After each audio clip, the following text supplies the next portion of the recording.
I practice radical empathy. Okay. Meaning, so radical empathy. So it's not, that I don't see things as difficult or that I'm just everything is, the glass is always half full. But what I do is I enter all situations with a great curiosity. Mm-hmm. Like if it's contentious or if it's combative, I had a situation this morning that was quite combative. And for me, I'm trying to think of, with my curiosity, why is the person reacting this way?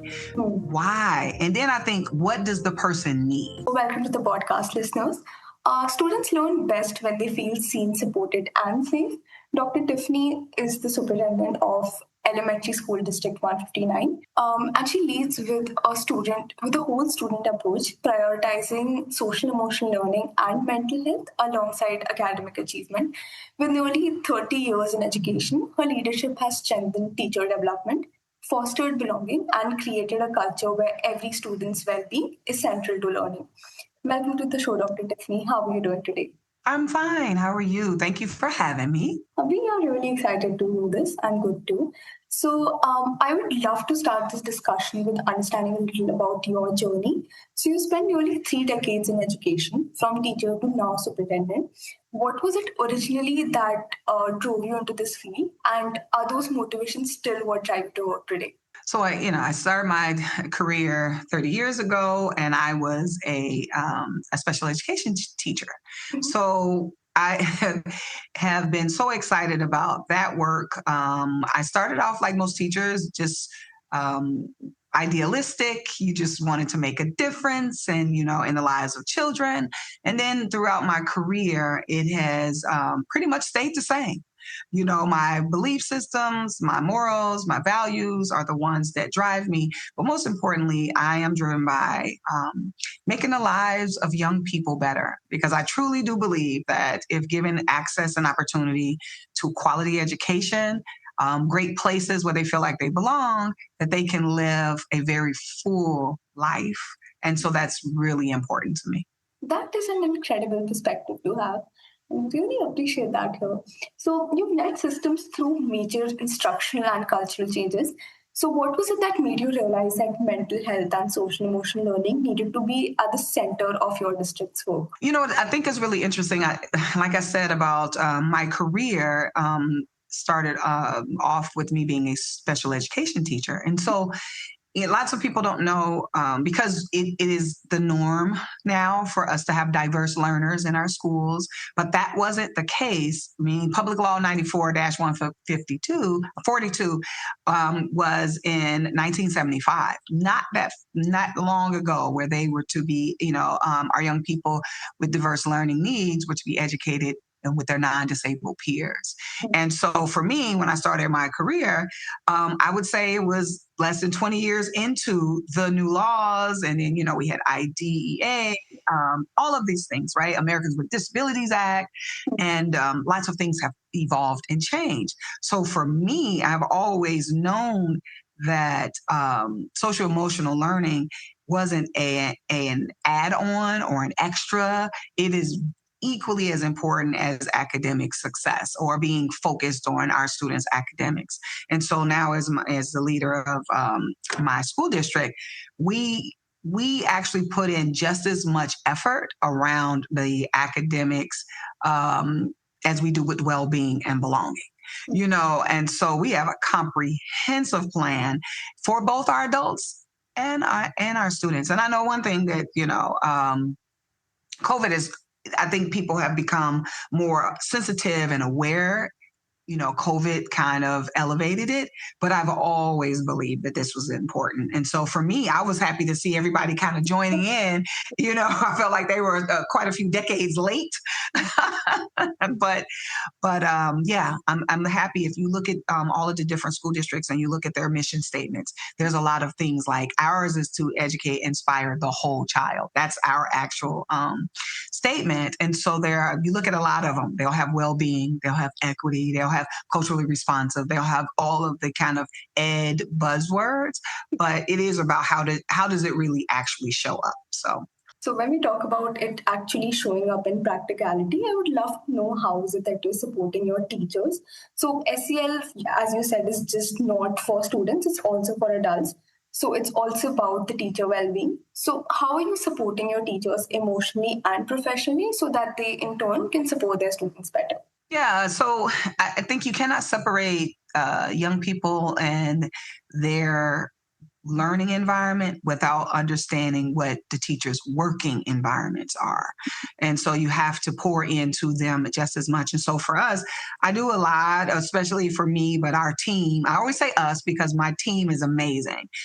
From our HR team to our teaching and learning team to our business to tech to communications to our student services, we all work really hard and we're very equity focused. And so we're, as we call our system is very human centered. And so if we prioritize the well-being of our teachers, our staff, then they feel comfortable, confident, and they have the ability to do their jobs at a high level, which means that we are more likely to have great academic outcomes for our students. And so from the HR lens, we do a lot of I'll just bring up maybe one or two things that we think are unique to us. We have an agreement with our local community center, which is also a health and fitness center too. So they're both, and all of our staff, they can go. We negotiated $25 a month for them to be able to go, to work out, swim, like all of the benefits of the physical health, right? $25 in this economy for a state-of-the-art health facility is a steal. So all you have to do is work here. $25 a month, you can go. That was really important for us.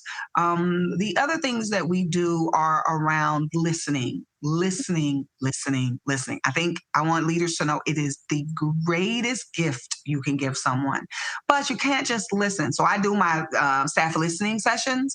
And so I go around to the different groups and I listen and talk about how are your working conditions? Do you feel like the person that's your supervisor treats you with respect?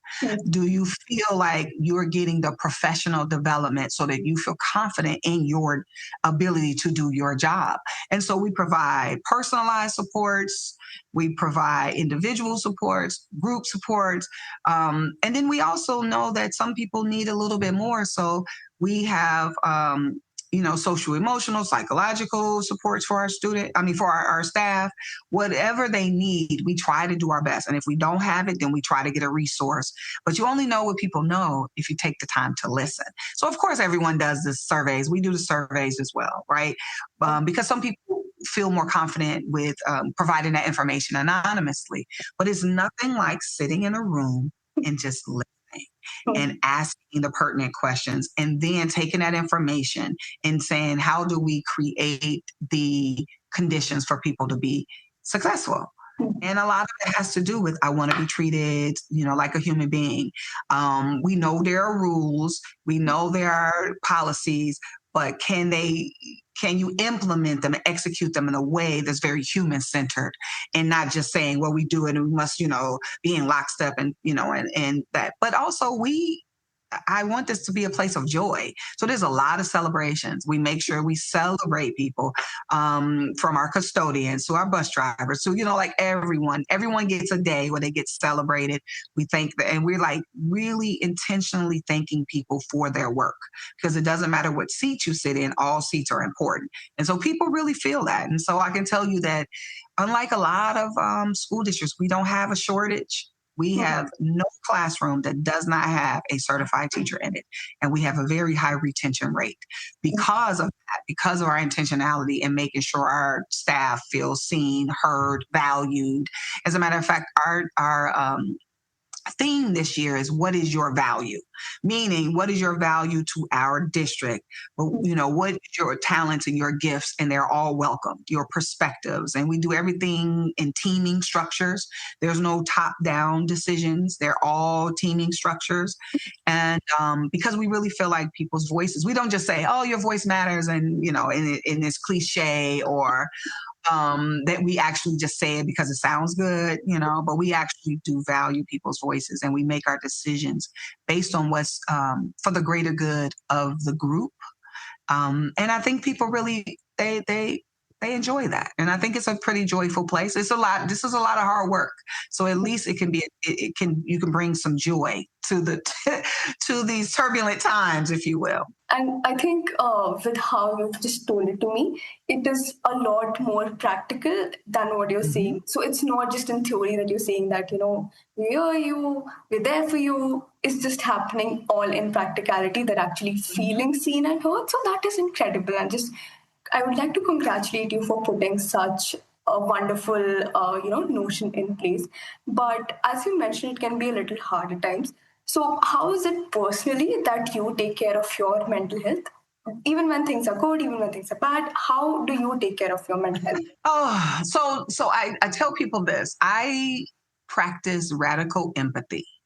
Okay. Meaning, so radical empathy. So it's not, that I don't see things as difficult, or that I'm just everything is, the glass is always half full. But what I do is I enter all situations with a great curiosity. Mm-hmm. Like if it's contentious or if it's combative, I had a situation this morning that was quite combative. And for me, I'm trying to think of, with my curiosity, why is the person reacting this way? Why? And then I think, what does the person need? Because so then the reason why I say I do that is because if you in these positions take everything personal, it would just always feel heavy. It would always feel like the challenges are insurmountable. You would always feel like, like today is raining here. And I was telling my staff, let's enjoy the liquid sunshine, because water makes things grow. It cleanses things. Water has so many, important properties and purpose.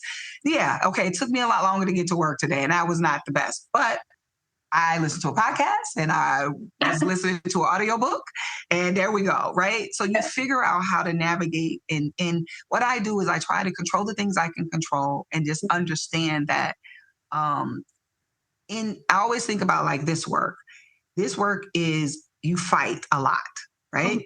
Yeah. But in understanding, when you fight, sometimes you lose. You don't always win. So understanding, I am a pragmatist. I'm a hopeful pragmatist, and I practice radical empathy. And so, but when I need to turn it off, turn it down, escape, I do. If I need to cry, I do. I mean, I just allow myself to be fully human, and that includes the good, the bad, and the ugly. So honestly, I have no better, answer than that. Yeah. So. Well, I think that was an incredible answer, especially when you said that you allow yourself to feel somewhat negative emotions at times when it's needed. So I think radical empathy also extends to the self as much as it extends to others. That is incredible. Okay, so moving on to the next segment of this podcast.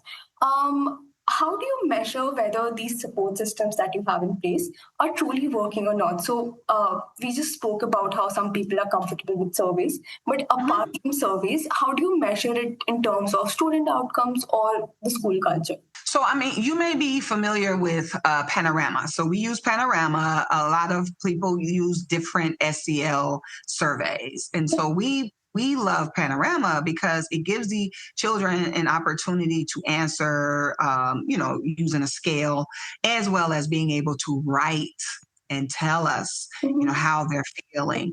And questions are all about their learning conditions. Like, do they feel like they have a person that they, a person they can trust? Do they feel like their teacher believes in them? Like, it's all of a lot of those things. But it gives them an opportunity to share. And I think so we look at the data. So we get all data, because I love data, but we look at the data, and then we see like trends, like, oh, wow. So when I meet with my principals, we dig into it and say, well, here's an area of growth, here's an area of opportunity. And then we try to put things in place with students, though. Ask the students, well, how do you think we can solve this problem? Well, I just think the teachers should be nicer to us. I mean, sometimes it's very simple, right? Or they could be more patient with us. or things like that. And that's why the listening is important. That's why, surveying is important, but also taking it and understanding that this is where we are right now. And think about what your aspirations are. Because sometimes people sit in oh man, that was hard to get that survey back. Oh, and then you get stuck there. But then you think about what is your greatest aspiration? Like, what kind of system do you want to have? What kind of conditions do you want the students to have? What kind of schools do you want them to have? And so then you think about, well, this is where they're saying we are right now. How do we get to our greatest aspiration? And then you just got to do things. It's not pixie dust. It's not magic. It is good. It is hard work. But first of all, I think I want to point this out. The most important thing you have to do is believe what they say. Sometimes people spend a lot of time trying to dispute or wish away or explain away, or maybe they didn't understand the survey, or maybe today was a bad day. And I'm like, no, what is there? It's in black and white. It may not feel good, but this is where we are, and we don't have to stay here. And so my thing, that's what about being a hopeful pragmatist, if you will, is saying this is the conditions today, but where do we be in the future? And so then let's work towards that. And it will take a lot of work. And I think that's just the most important. And then for the adults, we use 5 Essentials is something that the state uses, but we use Catalyze. Catalyze is one of those that looks at working conditions. It is about how teachers collaborate with each other. It is also about the conditions that are set by the school leader in giving them an opportunity to share, if you will, in the power and the decision making and, those types of things. And so we look at it again. It is sometimes difficult to see that information coming back, as a reflection of your leadership. But I'm always saying that's where it is today. Where do you want it to be tomorrow? And then now take it and then focus on improvement. We got to be, really focus on our relentless pursuit of continuous improvement, right? And so that's the way it is. I think that it's just survey data is information, right? It's kind of like I can't get better if I don't understand the areas of growth. And so that's where we are. And I think we do a really good job of not making survey data seem scary. And also success is success. You can be successful. Like, I think sometimes people feel like they're just kind of in a constant loop of, going from crisis to crisis to crisis and not feeling a lot of success. And that right there psychologically can take a hold of you, And so I always say, hey, let's figure out how we can have some success. But if you do these things, you're guaranteed to have some. And so I can tell you that some of my schools are doing so well. And then there are others that still, they're moving in the right direction, but it might be a little bit slower. So that means you got to go a little bit deeper. You got to figure out what are the barriers, right? And I think just being honest. I believe in transparency and honesty, so yeah. That's incredible. And I think viewing negative feedback is not something bad, but as, just them highlighting where you could improve and then actually taking that feedback and just working on it just for your own growth, for the growth of your school. That's an incredible approach to have, and not just, as you said, just looking at negative feedback as maybe they did not understand the survey or maybe they were having a bad day. That is incredible. Okay, so if I were to ask you for a specific example, could you share a story or an example of how this approach has transformed a student's or a teacher's life in your district? Yes. So when I first came here, we had a practice that I was really not very proud of. And I'll say this. We did not listen to our students, and lots of places don't. Before becoming the superintendent here, I was a chief DEI officer for the 3rd largest district in our state. And so for me, that's the lens I see everything from, right? And so when I approached everyone and I said, hey, guess what we're going to be doing? We're going to be listening to students. And they're like, wait, what?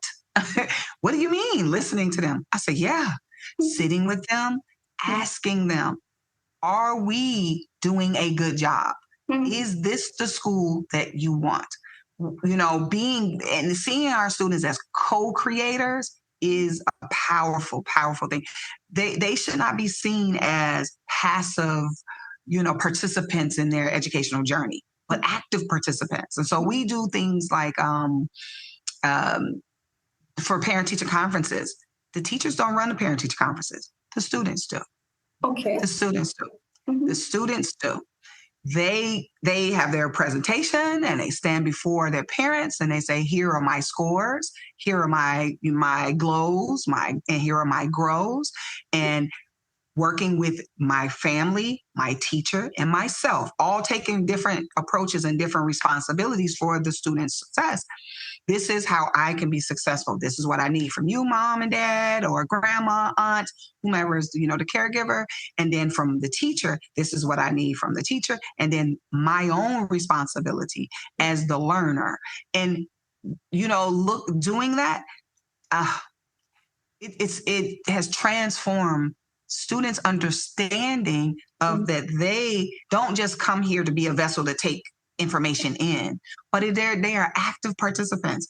And when I tell you, I actually am going to be doing video soon next week with a couple students who are going to do their presentations with me. Okay. And I'm so excited, because that whole thing is really powerful for them to be active participants in their journey, to understand their areas of growth, to understand that they're great at computation. Like, I'm a great mathematician. However, my writing, I need a little help with my writing. And so then they know, well, what do they need to do? What are their responsibilities? Hey, parents, I need you to help me with this, or check my homework, or have a good relationship with my teacher, and you all to talk. Like, we're a community, and the community, I always believe that strong, healthy communities create strong, healthy children. And so we all have to be part of that. And so I'm using that globally because I think that is something that I hope your listeners will hear and give it a try. The thing that adults do is we try to control every situation. We try, top down, I'm the teacher, I'm the person, I'm in charge. You are sitting there with multiple degrees. We know that you're capable. We want to know what children are capable of and what they've learned. So the only way we know is if they can articulate it. Mm-hmm. If they understand what that score means, and then what they have to do, what work they have to do to achieve their own goals. First of all, they have to have goals. They should know that the goals aren't the adults' goals. The goals are my goals, right? Mm-hmm. And centering the students, and that's really, really important to me. And so I offer that to the audience as give it a try. Yeah. Give it a try. Students should be active participants in their educational journey from pre-K all the way until they graduate high school. So I think I'm in love with that idea, because if I were, as a student, given that onus or given that responsibility to choose my own course, I think I would have excelled a lot more than I did. So that is incredible. And I think I would want to go to your school if given a chance to do it also. But I love it. Okay. Incredible. Okay, so if I were to move on to a very trending topic, that is AI and technology. So, yes. Technology is transforming how we approach student well-being. So how do you see tools like AI or even digital SEL platforms helping schools identify and respond to students' needs more effectively? There are no places more resistant to change than schools. Yeah. But I think that one of the things, like, we've been giving, so one thing that makes my district very unique is that we are a STEAM integration district. And so for us, technology, science, engineering, all of that, arts and mathematics, always at the forefront for us. Inquiry-based learning, and what I just told you about them, our students being active participants in their journey. AI to me is another tool. I'm going to be honest with you. I use it every single day. I use it every single day. It has streamlined processes. It has created things. I mean, you gotta learn how to feed it, and because the intelligence, and I tell people, the intelligence is actually you. And you're actually the intelligence. And so it helps you. I see it as a tool. And so we've been using it and one of the things we're working on now is creating an AI framework so that, my STEAM director, and I have a really great board member who this is his, life. And so he's very, interested in working with us with that. I'm very tech savvy. I'm not afraid of it. And so we've been giving AI training to our staff, AI training to our school community and our outside community as well. So right now we're giving the training. What does this look like? Because, teachers are like, well, they're going to cheat and they're going to do this and they're going to do that. And I said, you didn't think they were doing that before? It was like from the dawn of time, there's always plagiarism. Like I've written I have a PhD, I've written a dissertation, but I got mine a million years ago. But now I think about that now, people are online all the time and all of this stuff. There is always that. But again, it is always about teaching them that it's a tool and that it is inevitable. We can't run away from it or shy away from it. It's not in the future. It is in today. It is now. And so we've just really been ushering our teachers into the new normal. And overall, they've been a little, some are hesitant because some are just hesitant because they're not comfortable with two things, tech and power. Giving up the power, but I'm like, this is actually helpful for you. So anyway, so we've been, we're moving them in the right direction. I'm actually going to a superintendent's AI summit next month. And to talk about how we've been using it and things like that and to learn more. So we're kind of where most people are at the point where we're getting and earning people's trust. And then having them saying, we like, hey, use it a little bit here, use it a little bit there. And then next year, I think we're working on our frameworks. And then next year, I think we're going to be fully ready to maybe bring a platform in. Right now, we're just kind of, dabbling into some of the other things. So. Yeah. But we were just talking about, and there has always been this stigma about AI. Some people are not very comfortable with it, and there's a narrative. There's always a concern that technology might depersonalize care in terms of social emotional learning. So how do you balance the efficiency of AI? That is the truth, but how do you balance that efficiency that brings with the deeply human connection or the relationships that SEL depends on? Yeah. So. I think we as a district are moving in the right direction to be comfortable with it because now you're talking about AI, SEL, and so SEL is such a human thing. But then you're saying, well, we're going to use AI for such a human, endeavor. And so I would have to say that we're pretty much at the beginning of that. I think there's great value in it, But it's hard to balance the apprehension, and especially when you're talking about now, because I've seen schools, districts that are now utilizing, platforms where kids are getting therapy through AI and stuff like that, and so we, of course, have, our social workers that are here. And so I think that is something that we're going to be more interested in using once we shore up this framework. And I think getting people to understand a little bit more about it.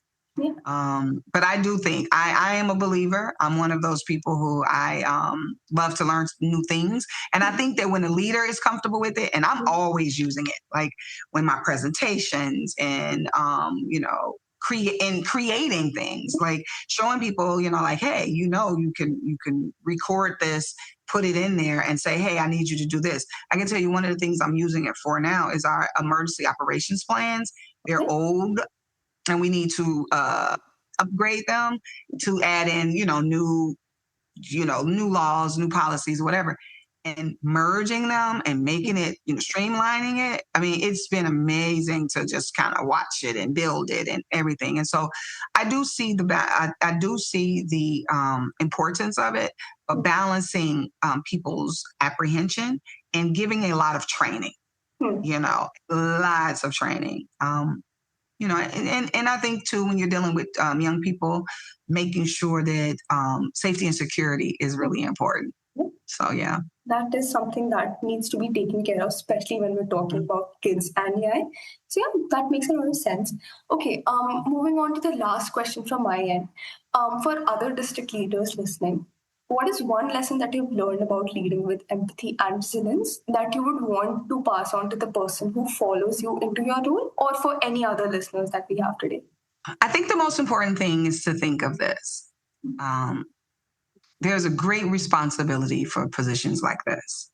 You have the greatest impact on the lives of every single person you touch. And I think that you can never underestimate how important those micro interactions with people are. So it's a difference. Like sometimes I have to stand up in front of, hundreds of people to speak, right? But then it's the person I pass in the hallway. It's even if I have to have a conversation that is a courageous one, that's uncomfortable.